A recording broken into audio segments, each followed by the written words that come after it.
असम में मुस्लिम marriage and divorce act 1935 को खारिज कर दिया गया है, जिसे लेकर कई लोगों ने इसकी मजम्मत और मुखालिफत की है। वहीं कई सियासी जमातों ने भी इसकी भरपूर मजम्मत की। सलाम टीवी ने इसे लेकर गुवाहाटी हाईकोर्ट के सीनियर एडवोकेट इलियास अहमद से खास बातचीत की। उन्होंने बताया है कि असम के मुसलमान का निकाह रजिस्ट्रेशन और डाइवोर्स में क्या क्या मुश्किलें सामने आएंगी। इलियास अहमद ने कैबिनेट के इस फैसले को पूरी तरह से गलत बताया और मुसलमान मुखालिफ बताया।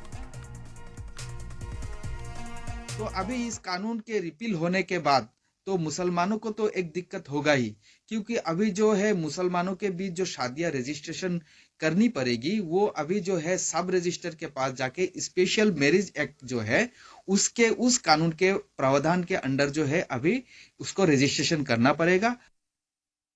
और दूसरी एक बात है मैं बोलना चाहता हूँ कि जो जो शरीयत के मुताबिक जो ये होता है निकाह होता है, तो ये अभी उसको लेकर कोई भी दिक्कत नहीं होना चाहिए, क्योंकि उसको कुछ भी बैन नहीं किया गया है। जो स्पेशल मैरिज एक्ट के अंदर रजिस्ट्रेशन करने के बाद कोई भी मोहल्ले की जो है इमाम साहब हो या कोई भी जो